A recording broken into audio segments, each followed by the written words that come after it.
Cancel the rebuild. Cancel the rebuild. That was unbelievable. What a great game. That was good. It was actually a really good game. I feel like they controlled a good portion of the game. A bunch of young guys playing against the defending Stanley Cup champions. So, and I mean, let's be honest, we beat them 3 times out of 4 this year. So, it's nice to have the number of some of the elite teams, right? We don't we don't have much to brag about for this season, so I'll take that as a complete victory. Yeah, it was good. I mean, obviously the Flames aren't going to the playoffs most likely, but man, it's a hell of a time watching when they actually show up against the good teams. It's a hell of a time watching, and they did that today. Now I don't think it was as lopsided as like the first period shots would have said. I think that honestly, I think they protected Wolf very well for the majority of the game, and he was there when he needed to be, which is all you can ask, right? Like Wolf really, really played well. I'm not going to go out and say he stole the game or anything like that. I think he just played well. Yeah, no, he played really well, and I feel like you said that they protected him, which is true, except for when it came to that one goal that Vegas scored, right? That was a complete defensive breakdown from all 5 players, right? But that was a tough one. Young guys, minus Rooney, of course, on the ice for whatever skating towards the guy with the puck instead of picking up his guy. This is exactly it, Tuxedo. They Tank next game. Yeah, we'll take the win, but we don't want too many more of these because I don't want to draft it 16th overall again. We need to be in the top 10. That would be the most ideal, right? Like obviously everybody wants to be competitive and all that, but drafting in the top 10 this year and next year, I think is probably necessary for us to really take a legitimate step forward in the next, before the arena is built. But you still have to win some games, and games like that you can't complain about at all. It was a hell of a game played against a contender. And Hannafin was absolutely invisible to me until about halfway through the third. I started noticing him about halfway through the third. I agree. He wasn't. He certainly wasn't a game changer out there. Which, I mean, let's be honest. We kind of know that's who he is. He's not a physical player. He's not necessarily fantastic at defense. And if you can shut down his offensive side, then, that's going to be the result. And I couldn't think of a better way to welcome him back to the Dome. Yeah, right. It was good. I'm surprised he didn't get many boos, at least not that I heard. No, which is good. I mean, he put in some good years, and he did. Aside from the fact that he kind of exited poorly with the whole I can't remember his name, his agent there, but potentially talking to other teams and screwing over our chances of trades just by simply saying that he's not going to sign here. If you trade for him, he's still going to go to free agency and blah blah blah. Which, I mean, obviously it's a rumor. I mean, who knows if it truly happened? There was enough people reporting it, so. Yeah, it seemed like it did happen to me. Again, I'm not going to say it did definitely, but just based on the return and based on where he went and everything that kind of was reported around it, it kind of just seemed like it was probably what happened. Yeah. I feel like you want to answer this because you're the excited one about this situation. Yeah.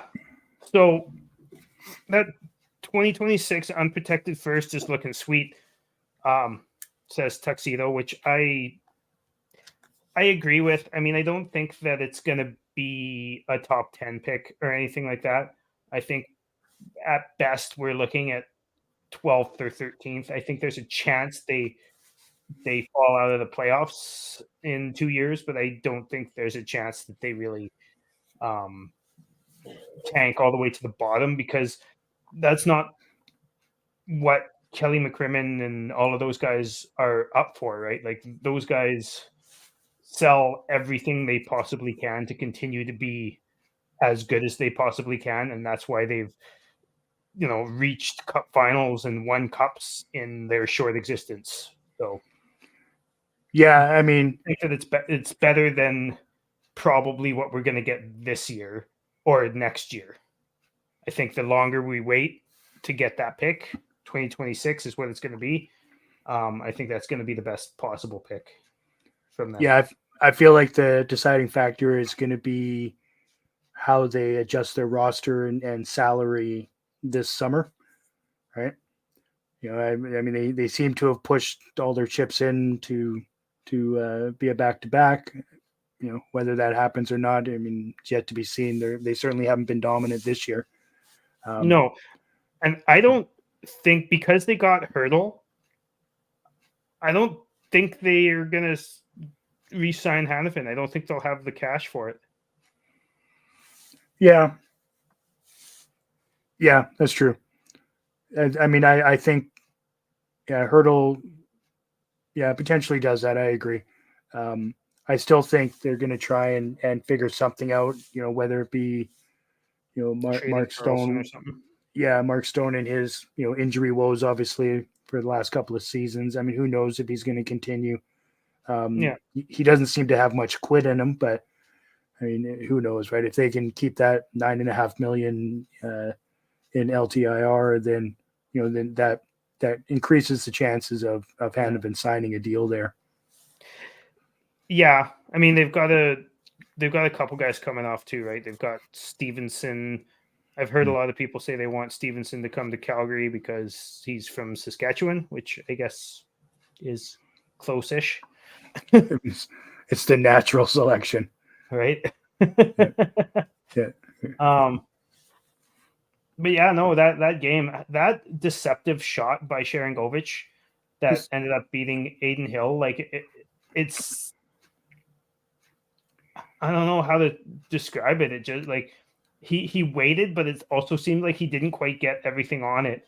But it was tricky, and man, that guy's got a ton of confidence, and it's fun to watch. It's really fun to watch.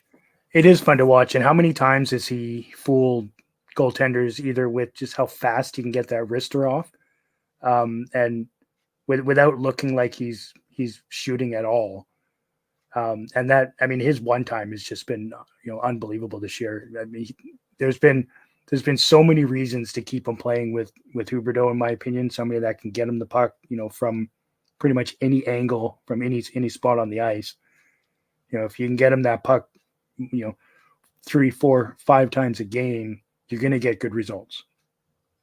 No, I couldn't agree more, especially in the offensive zone like that. But he even is good at carrying the puck up and taking a shot from the hash marks and scoring, right? Like, it's not just one timer. Like, he's got several different shots that he can take that he can score with relatively consistently. Like, he's most likely going to hit 30. So is Coleman.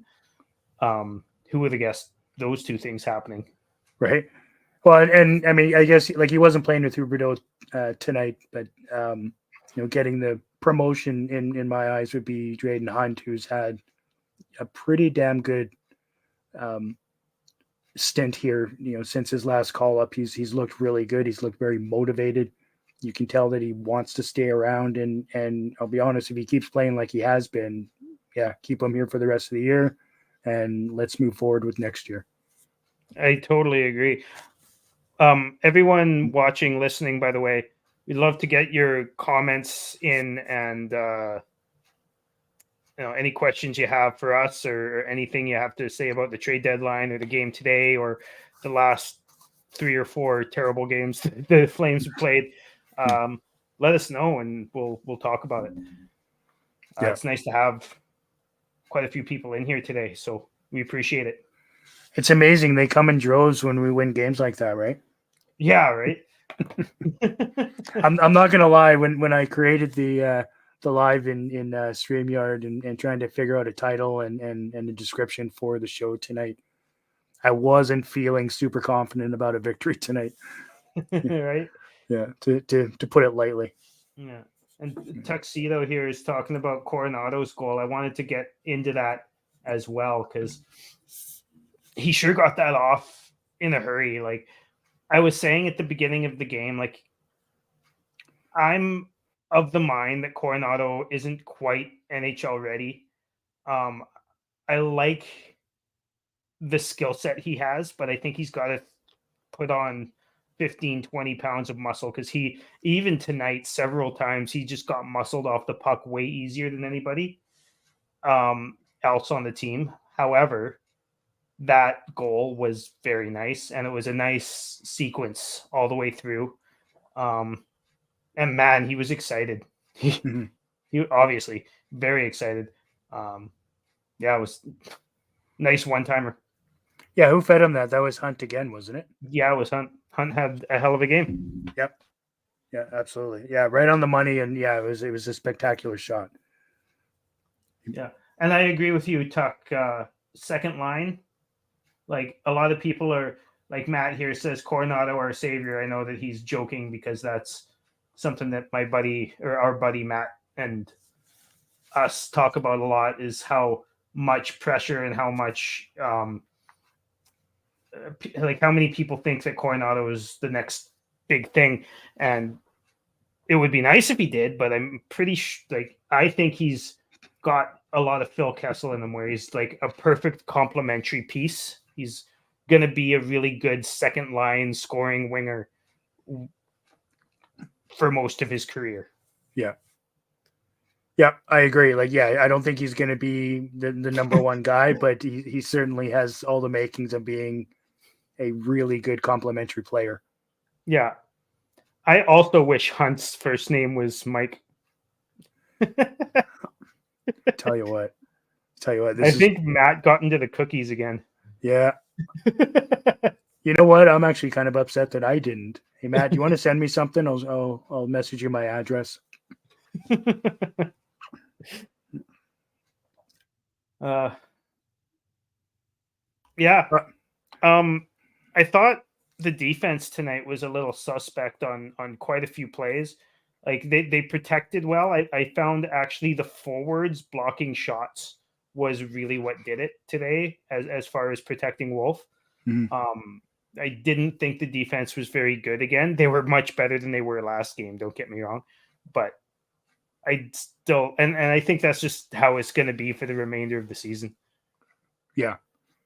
Yeah. I mean, like Wolf still faced 29 shots, so you know, it's not like they kept him super limited in that regard, but you're Most right. of them The were more pretty- danger, most of the danger chances were kind of dealt with at the hash marks, which is good.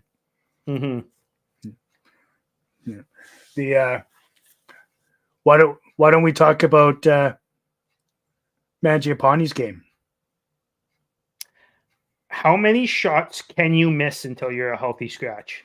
Like, right. And I mean, you are right in front of the net, in front of the net, like 20 centimeters in front of the crease. Yeah. And you're 3 feet wide and 10 feet high every time. Yeah. Yeah. It's unbelievable. Well, Get off and the team. the was it the first period? I think it was him and Backlund. I think we're skating up on a 2-on-1 pass over to Mangiapane and just completely just mailed it in. The puck's over in the corner. It's like, okay. Oh, there was one time I was still eating dinner at the time, so I was looking down at my food, cutting, and I was going to put some in my mouth, and I heard the crowd go wild, and I looked up and I saw Mangiapane had the puck on a partial break, and I just looked back down at my food and kept going, and then I heard thunk off the end boards, and I was like, "Yep, yeah, that's right." So the thunk is either the puck or himself being manned off the puck. Yeah. It was the puck this time, but Yeah. yeah. Yeah, I tell you well, what, like he's just he just gets more underwhelming as time goes on. He's having a weird year. I don't know what's going on. His confidence. I think Steve King said that in our chat there about he's wondering what his confidence levels are right now because he seems off even for Mangiapane. Like he's not. He's just not there, right? usually he has streaks, right? Like most years, like save the year where even in the year where he played really well and scored a ton of goals, 35 goals, he goes on streaks. So he'll get like 3 or 4 in 3 games, and then he'll have 5 games off. But this year he gets 2 or 3 in a 10-game span, and then he goes 20 games without getting anything. Yeah. Right. So it's I don't know. Wowzers. Yeah, and obviously those, the points that he is getting, like he's still not making his line mates better. He's not really contributing as far as assists and things like that and setting up plays. It's just when he's on the scoreboard, it's because somebody fed him a nice pass and he's able to hit the net. So Tuxedo's asking or is saying here, how did that man score 35 Gaudreau Merchant? And correct me if I'm wrong on this because it was a couple years ago, but he didn't play with Gaudreau ever, did he? Like ever? No, he did. Okay. For some Yeah, reason, I don't because I think he did, but it like just in spurts. Like it wasn't like any sort of big chunk. I think they tried it and it clearly wasn't working. okay. Yeah, because I want to say he played with Backlund and Kachuk the year that he scored a bunch of goals there. Backlund for sure, obviously. That was only 2 years ago. Because that was the Monahan, Gaudreau, Lindholm season. Yeah, that was 2 years ago. I think. I could be off. I think it was just 2 seasons ago, wasn't it? Well, No. I suppose we've got the power of yeah. internet here. Let me. Yeah, he was probably on Power Play 1, which makes sense, but yeah. Either way, I don't think it was that he was it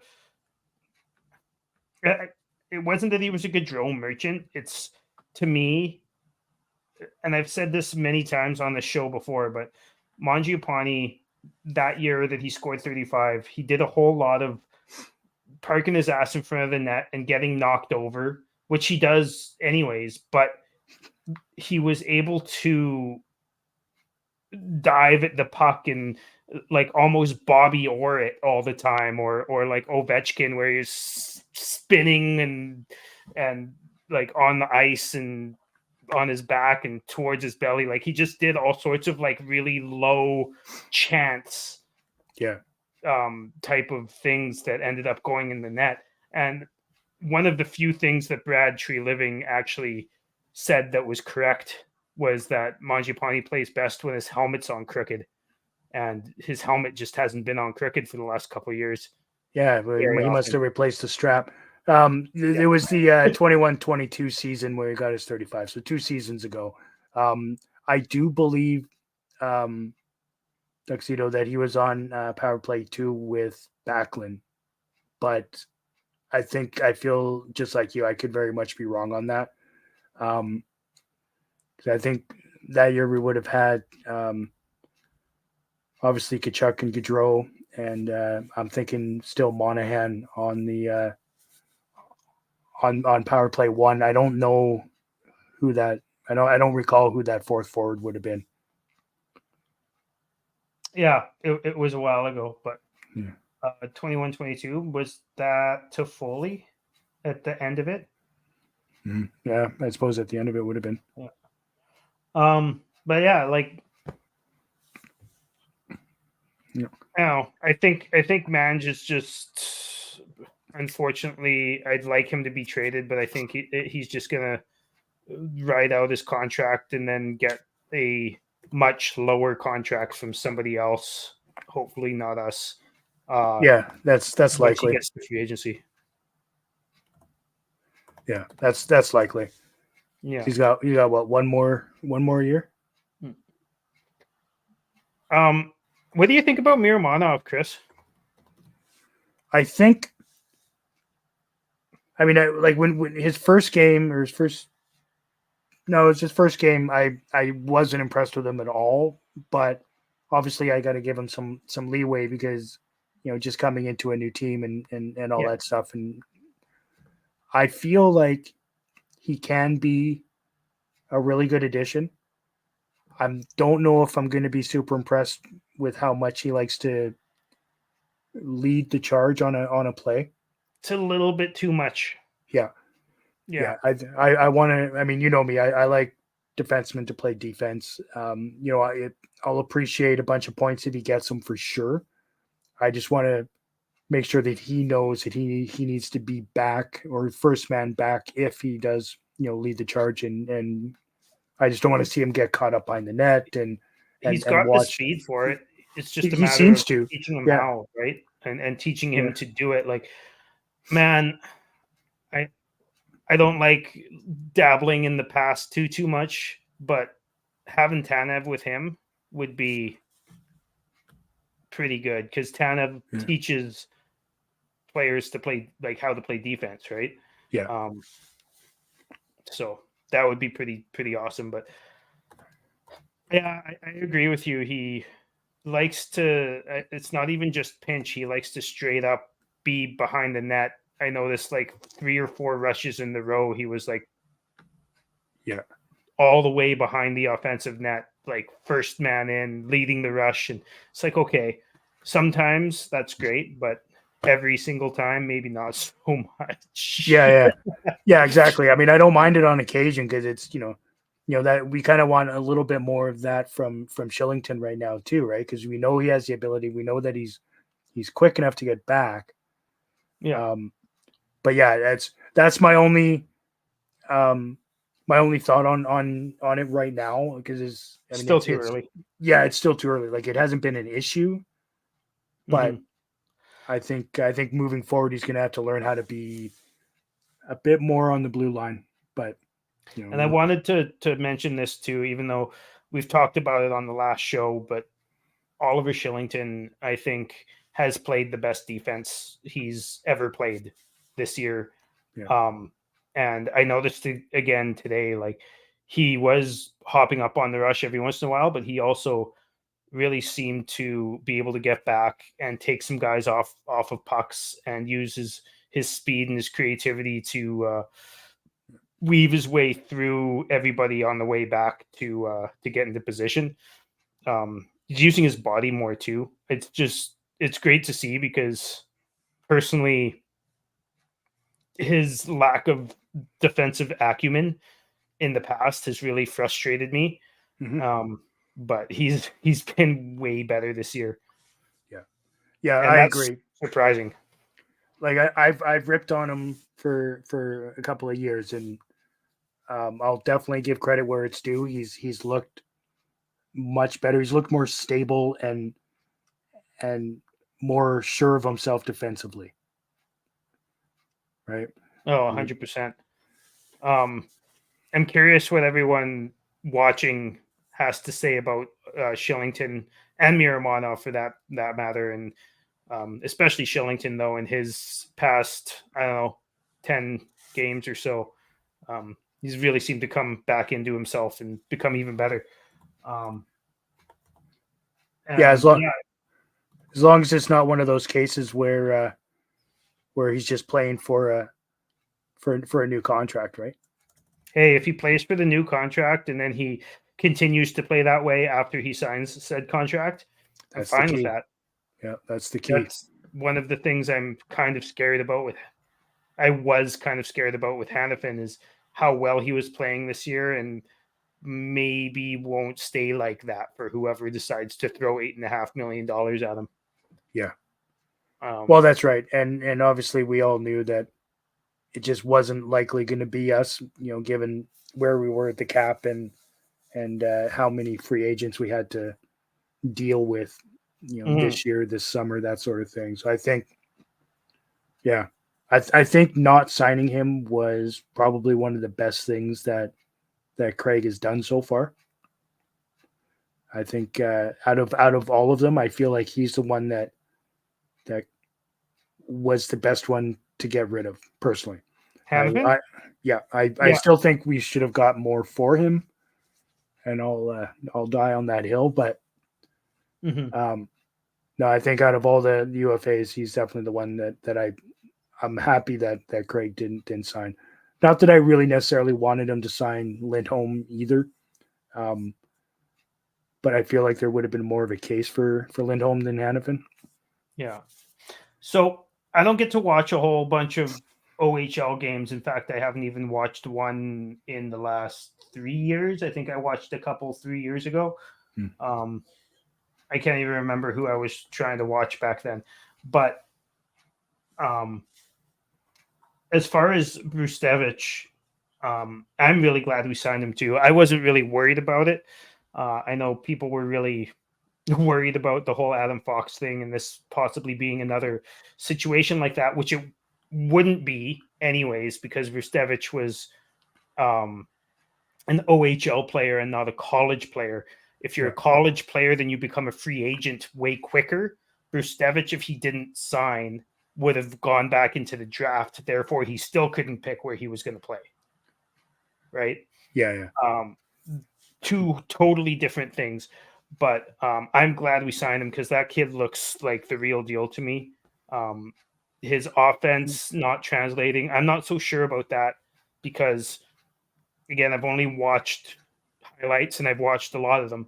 But the highlights aren't just from him hopping up in the rush and causing havoc on crappy defense. It's actually making smart, good hockey plays transitionally and also from the blue line in the offensive zone. It's not just pretending to be a forward. So I'm really, really excited to see how that translates. Now, I don't think he's going to translate into being over a point a game like he is in the OHL playing for Kitchener. But tough, I'm excited to see the next couple of years. I think he probably gets a couple AHL games at the end of this year with the Wranglers, and then I'm pretty sure he'll be full time with the Wranglers moving forward. After that, it's a couple games in next year too with the Flames. Would be my guess. Probably not many, but a couple. Yeah, I mean, given the nature of what appears to be going on right now, it makes sense to at least obviously you're going to see him at camp, but to me, depending on I guess how that looks, he should be playing at least a couple of games next year just to feel him out, right? Like we've got a bit of a youth movement going on, so why not? Yeah. And what's is super exciting too is it's nice to have a player like that. You sign to the entry level, and he actually seems super excited to get the opportunity and start advancing his career. And part of the reason he was so excited to sign here is because he sees that opportunity. Yeah. Now, I haven't done a whole bunch of studying on the Canucks defensive depth when it comes to prospects, but I've heard a lot of people say that there wouldn't have been as much opportunity for him as there is here in Calgary. So hopefully that comes to light. I mean, I don't think we have a whole bunch of top end talent down there. I think we have a lot of 5, 6, 7 guys, like fifth defenseman, sixth defenseman, seventh defenseman type of guys, max. And I mean, like the Kuznetsovs and the Solovyovs and those guys, they're going to be good NHL defensemen, in my opinion. But we need a couple of top 4 level guys, and what we really need is a guy to run the power play. I think Uyghur would probably do good if he was actually given the chance for a few games instead of switching back and forth between everybody. Yeah.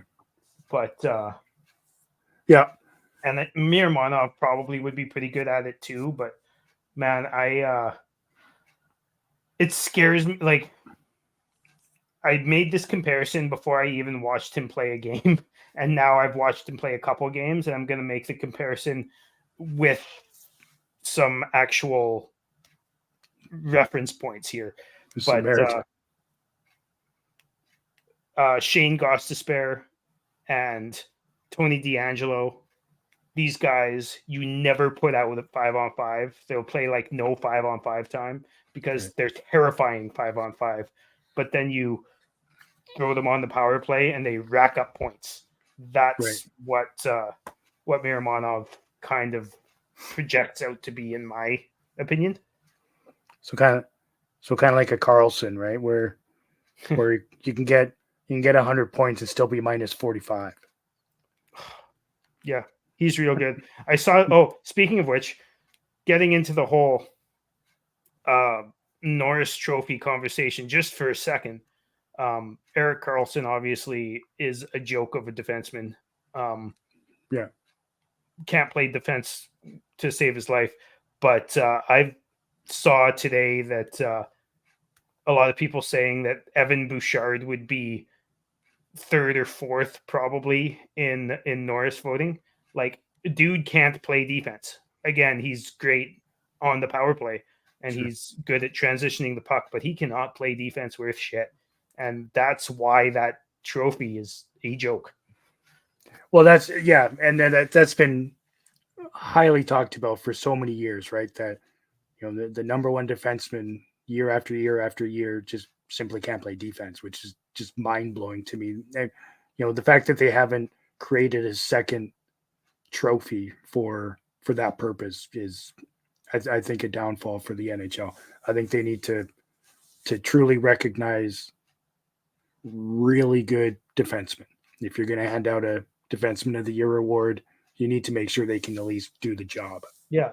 And even if it's not, like, obviously Tanev type of guys are the type of defenseman I like watching the most because they do those things, those unheralded things.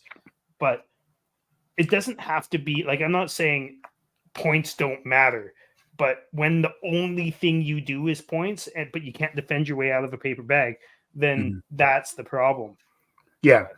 Yeah, Tanev's winning the Warrior of the Year award, right? I mean, obviously, I think he's really good at defense and whatnot. That's totally not what I'm saying either. And I agree. Like, you still need to have a mix, right? Mm-hmm. Yeah, you still. 100%. I mean, he's really good on the penalty kill and defense in their own zone, but obviously he's not the guy you're putting in the power play or relying on 5-on-5 to get the play moving. Yeah. Like the year Giordano won the Norris. That makes sense. It made sense, but I don't think that was his best year. I know. I agree. He had a ton of points. Yeah. But he wasn't as good defensively as he usually is, right? Like, or usually was back then. Yeah. That's my opinion. But, yep. Yeah, I agree with that. Yeah. I agree with that.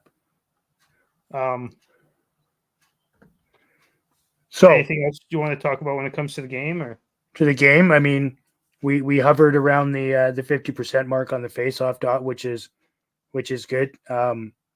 Was Sharangovich was playing center, wasn't he? Between Hunt. I think so. I think so. I haven't looked at his faceoff percentage lately, but I was listening to the radio the other day, and they were talking about a game that he played not too long ago, where he was playing between Huberdeau and Hunt, I think, and he had a really good face-off percentage. But I think that's like the odd game he's pretty good at it, and then most games he's kind of at the 45-ish% range. Yeah, he was at 50% tonight, so that's good. I'll take that, especially.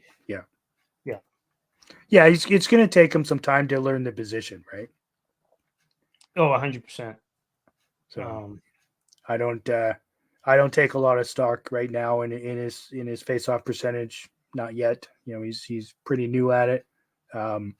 So far for the season, he's at 38.6. So yeah, and it's going to improve. that won't Once he learns the position better. And I don't know. Do we keep him at center next year? It depends on who we have called up or playing, I think. Yeah, I think he's the best fit on right wing with Huberdeau, but I also think that just based on roster construction currently, I think he's the only real option on center. I'd still like to try Zari whenever he comes back, which apparently isn't that far away, but see what happens. That's good, right? Because he's back on the ice practicing, right? Him and Greer. So who do you take out when Greer comes back, or is it Greer that's watching? I'd say probably Dewar, no? Yeah, that's likely. I don't think right? he's been bad the last few games at all. Well, no, but he hasn't. He wasn't, semi-dominant like he was last year. No, but you can't expect that of. He is a fourth line guy, right? Like I expected him to be better than he has been most of the year, but yeah, Jeremy, how about those abs?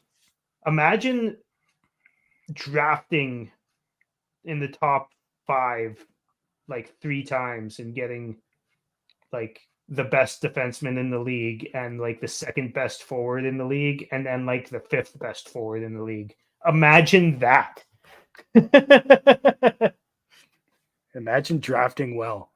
Yeah. Oh man, just think of how it could have been. Yeah. Yeah. What do we think about Hanzek? I'm afraid he was the wrong pick, says Tuxedo. Hopefully it's just because of the injury he sustained. I feel like it's hard to come back from injuries and be dominant like that. Like I'm a fan of the player, and I think he's got a relatively decent upside. However, I'm still going to say this, even though it's long ago, but and even though he was drafted several picks later, but we should have picked Gabe Perreault, in my opinion, and he's been dominant this year. Yeah. So, but that doesn't mean Hanzek was a bad pick, and I think that judging him off of a season, same with Zari, right? Like if you remember a few years ago, Zari had an injury-riddled season and like missed most of the season, then came back and didn't really play that well for like a calendar year, and now he's like a staple on our second line, right? So I don't think that judging Hanzek based on based on this season is really fair. But I can agree that there was probably better picks out there, but yeah, it's tough to say, right? Coming off an injury, so that's potentially going to be difficult for the rest of the season. I'm going to hold off on judging him until I truly see him on NHL ice. If we see him on NHL ice. I think what's impressive though is Jaden Lipinski, who plays with Hanzek, but hasn't missed any time to injury, at least not much time to injury this year, and he's been absolutely lighting up the WHL. I'm impressed with that kid, and there's a chance that he comes and ends up playing for the Flames in the future. Yeah, is it one of those situations where he makes Hanzek better potentially? I think so, yeah. Yeah, I mean, time will tell, right? We'll see him in camp next year. We'll obviously he didn't have a very good camp this year. Honzek? No. No, he looked pretty rough. But I mean, he's young and it'll take him some time to figure it out. Another thing, when we drafted him, I'm fairly sure the word that came out of Conroy's mouth was raw. Like he's a raw talent.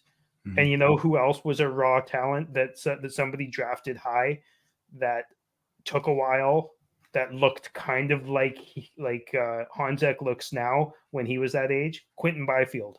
And Quentin Byfield looks freaking good right now. Now, I'm not saying Honzek's going to be Byfield, but clip it. Maybe we will. Clip it. It's been said. It's out on the interwebs now, man. Yeah. And Suniev as well. I was going to mention him. He was actually the player that we picked, I believe, with the pick we traded to get when we traded Toffoli for Sharangovich and that third round pick.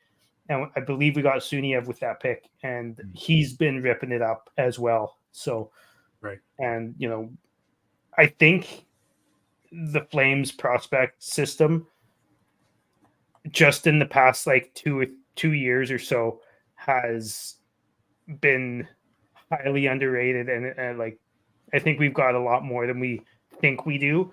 We're just nothing points out to me as a franchise piece. And that's kind of what we're missing, is a franchise piece. I haven't even looked at his stat line this year for quite some time there. I didn't realize he's got 90 points this year in 50 games. Yeah. That's super impressive, right? For a third round pick from this year. Yeah. Yeah. And I believe he played in the BCHL last year, I think. This year as well. This year in Penticton. Yeah. So that's cool, actually. I didn't realize he was born in Penticton. I haven't really looked into him all that much. Yeah, I'm gonna do some research on the kid. Now I'm actually pretty intrigued. But you're right. Was third round. Yeah, 80th overall. And lots of middle six wingers. Yeah. That's kind of been the Flames thing, is a bunch of middle six players. Another reason why I'm kind of over Mangiapane. I love Coleman and I'd love him to stay, but does he want to stay? He chose Calgary. He wants to be in Calgary as far as the city is concerned, but is he here for a semi-rebuild for the last few years of his career? Maybe, maybe not. But yeah, I mean, we've got Peltier, we've got, the Honzeks, we've got the Zaris. We have so many guys who should be staples in the middle six. Coronado, as much as I'm frustrated with his strength, that's something that he'll work on over the summer and probably come back and be, worth a full-time middle six spot next year. Yeah. But with the players we have right now, there's no middle six spot. No, that's right. And you got in there, you also have Hunt, you have Pospisil. Like middle six is good. Yeah. Middle six has been good for 10 years, right? Yeah. And that's kind of half the problem with how we're kind of developed near the end of the tenure of guys like Lindholm, right? I mean, let's be honest. He would not have been on the top line on almost every other team in the NHL. Not for most of his tenure, but I'd say when you have chemistry like he had with those two, meaning Tkachuk and Gaudreau, anybody who's got chemistry with top line players, for instance, is Gabe Vilardi a top line player on most teams? Probably not, but he's a top line player on one of the best teams in the league because he plays really well with Mark Scheifele and Kyle Connor. Yeah, right. That's fair. So, that's fair. Yeah, I can agree with that. Yeah, and I mean, he also had a pretty goddamn good shot too when Like how many times in that year where we had all the record breaking seasons for multiple players, how many times would he just sneak in front of the net? Nobody even knew he was there. Puck would come out front from behind the net and boom, it's in the net like instantly. Yeah. Like Like, that was sneaky good. They did it so many times, and I was just blown away that teams were unable to recognize it and pick it up. I think part of it was that he was so good 200 feet that he'd almost always be the trailer, and then defenders would get lost in the Gaudreau dances and the Kachuk being a cunt and all that type of stuff, right? And then they wouldn't notice the trailer coming in like that. Yeah, yeah, it's a deadly system if you can keep doing it right. Mm-hmm. Obviously, they proved it. Yeah. So here's a question: how much money has Lindholm cost himself? Because he had a team that was willing to pay him. I'd say we probably offered him $9 million at one point. I could be wrong on that, but I think so. Yeah, I think he just worked himself into a $7 million contract. Do you think he's even like? I think he'll get probably 7.5, but man, how he played this year for us and how he's played for the Canucks, seven's too much. You know what I mean? That's Lindholm, but and that's kind of the downfall for the whole situation that happened, right? Because he was on a super team friendly contract, for his extension here. So yeah. I mean, I don't think he'll make 8. That's for sure. But I feel like somebody will pay him 7, just for that 200-foot aspect that he has. I think that's got to be worth something in itself. Oh yeah, no, I agree, because he is one of the better, probably one of the top 5 or 10 defensive forwards in the league, in my opinion. Especially considering he can take and win a ton of faceoffs and has proven in the past that he can play with top line talent, although I'm not sure how that's working right now. But well, yeah, right. I mean, players have chemistry with different players for whatever reason, right? So, I mean, he was one of the ones that was affected the most, I think, with Gaudreau and Kachuk leaving. Oh, without a doubt. Right? Like he was lost without his, the line mates that he played with for so many games a year previous, and broke records and all that fun stuff. Yeah, it is what it is. Is what it is. Yeah. Moving on. Right. Do you mean we're not going to sign him in the off season? You know what? I wouldn't put it past Craig Conroy to throw a cheaper deal at him. I wouldn't put it past him to throw a cheaper deal at Hanifin. I don't see Zadorov as much as we could use a bottom pair defenseman like him. I don't think that it ended well in the room for him, so I don't.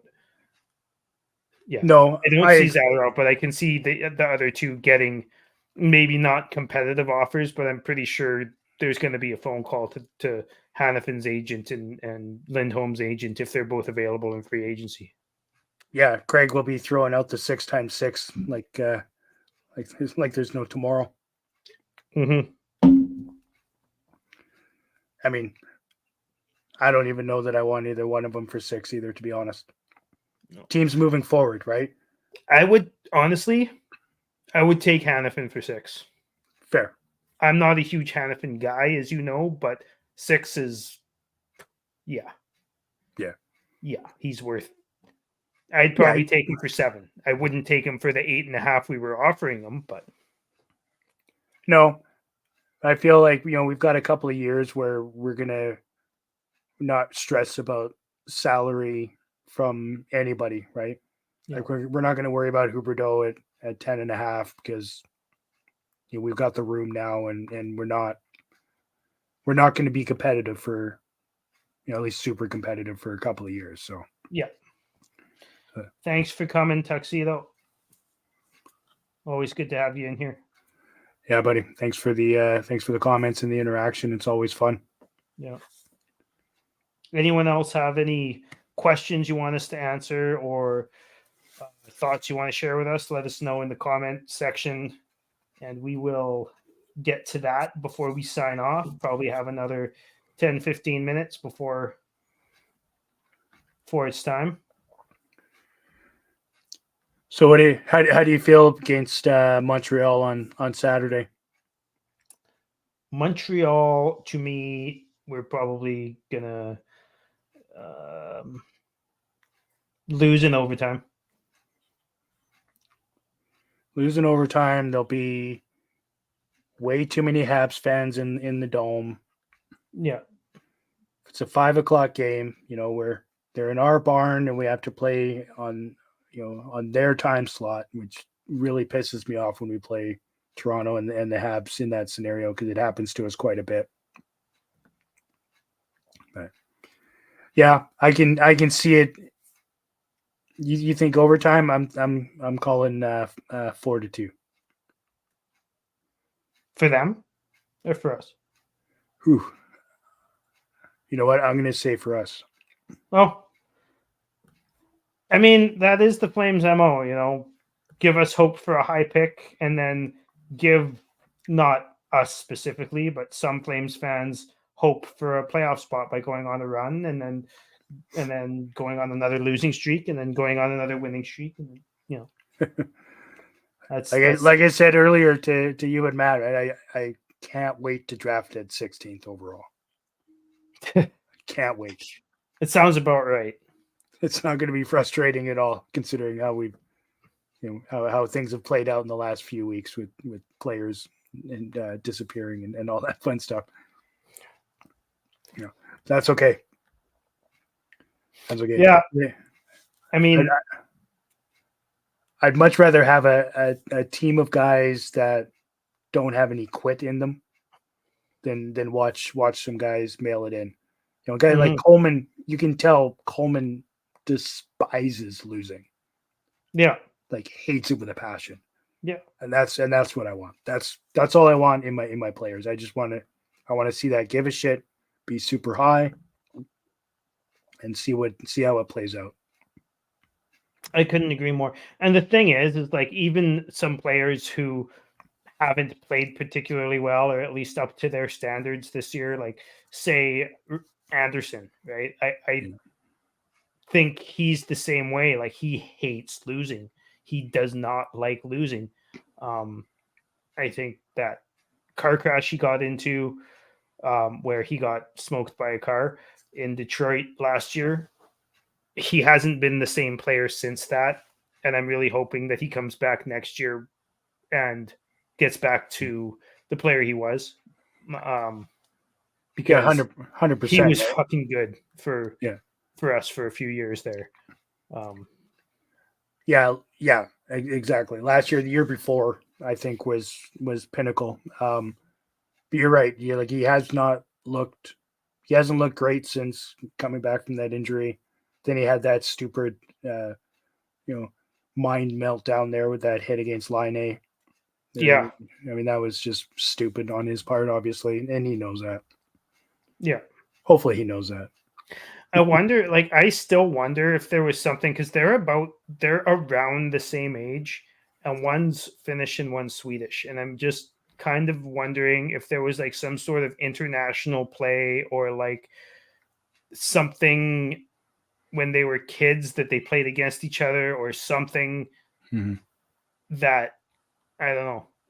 I mean, could be way overthinking that. I probably am, but I remember thinking that at the time. But that you normally don't do that with the overthinking.